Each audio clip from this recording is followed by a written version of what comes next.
اس دنیا کے اندر فرما بردار کو جو نعمتیں ملتی ہیں وہ اللہ خوش ہو کر دیتا ہے، اور نافرمان کو جو نعمتیں ملتی ہیں وہ اللہ ناراض ہو کر دیتا ہے۔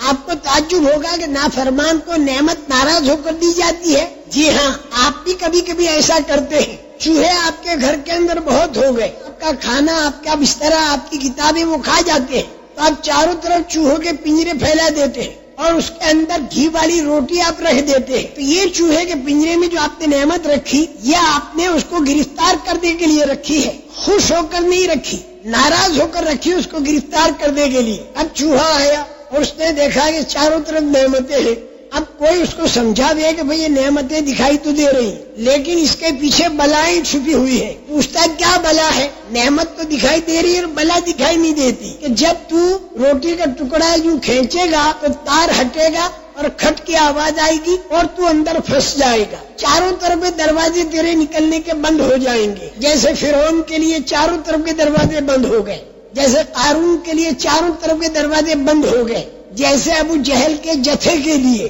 اور جیسے قبیلے بنی غطفان کے لیے، اور جیسے قیصر اور کسریٰ کے لیے، اور آئندہ جا کر دجال کے لیے بھی چاروں طرف کے دروازے بند ہو جائیں گے، اور یاجوج ماجوج کے لیے بھی چاروں طرف کے دروازے بند ہو جائیں گے۔ تو اے چوہے، تیرے چاروں طرف کے دروازے بند ہو جائیں گے۔ پھر کیا ہوگا؟ پھر یہ ہوگا کہ صبح کے وقت میں لڑکے آئیں گے چھوٹے چھوٹے اور سوئے لا کر تجھے گھونپیں گے، عورتیں لائیں گی، پرائمس کا چولہا لائیں گی، اس کے اوپر گرم پانی کریں گی، تیرے اوپر ڈالیں گی، تھوڑی دیر میں تو مر جائے گا، تیرے کو باہر پھینکیں گے، بلی آئے گی اور کھائے گی۔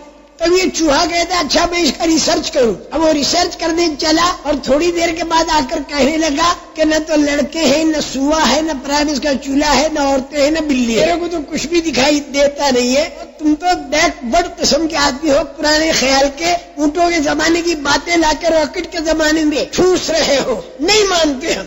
وہ اندر داخل ہو گیا اور جو اس نے سنا تھا وہ سارا ہو گیا۔ جب ہوا تو اب وہ کہتا میری سمجھ میں آئی بات، لیکن اب سمجھ میں آنا مفید نہیں۔ نافرمان کو نعمتیں دینا ایسا ہوگا جیسے چوہے کے پنجرے کی نعمت، اور فرما بردار کو اللہ اگر کوئی نعمت دے تو وہ ایسا ہوگا جیسے طوطے کے پنجرے کی نعمت۔ طوطے کے پنجرے میں نعمت دی جاتی ہے خوش ہو کر اور دل بہلایا جاتا ہے۔ اللہ پاک قرآن پاک میں نافرمان کی نعمت کے بارے میں خبر دیتے ہیں کہ ہم نے دروازے کھول دیے، اور فرما بردار کی نعمت کے بارے میں اللہ خبر دیتے ہیں کہ ہم نے برکتیں کھول دی۔ وہاں برکتوں کا کھولنا بتایا فرما بردار کے لیے، اور نافرمان کے لیے اللہ نے دروازوں کا کھولنا بتایا۔ اللہ پاک جو فرماتے ہیں کہ جو ان کو بات بتائی گئی اللہ رسول کی طرف سے اسے وہ بھول گئے، تو ہم نے ان کے لیے ہر لائن کے دروازے کھول دیے، طاقت کے دروازے، دھن دولت کے دروازے، پبلسٹی کے دروازے، وہ سارے کے سارے ہم نے ان کے اوپر کھول دیے۔ یہاں تک کہ جو نعمت ملی اس کے اوپر وہ اترانے لگے کہ دیکھو چاروں طرف کے ہمارے دروازے کھلے ہوئے ہیں، ہم اچانک اس کی پکڑ کرتے ہیں، یہاں تک کہ وہ حیران رہ جاتا ہے کہ ہوا کیا۔ لیکن فرما بردار کو جو نعمت دیتے ہیں اس کا نام اللہ تعالیٰ نے رکھا ہے برکات کا کھولنا۔ اگر بستیوں والے ایمان والے بن جائیں اور تقوی والے بن جائیں تو اللہ تعالیٰ یہ فرماتے ہیں کہ ہم ان کے لیے برکت کھولتے ہیں، آسمان سے بھی اور زمین سے بھی۔ میرے محترم دوستو، برکت کے اندر تین باتیں ہوتی ہیں۔ کبھی تو اللہ پاک آمدنی بڑھا دیتا ہے اور کبھی اللہ پاک آمدنی نہیں بڑھاتا، آمدنی تو اتنی ہی رہتی ہے، لیکن اللہ تعالیٰ اس میں کام سارے بنا دیتا ہے۔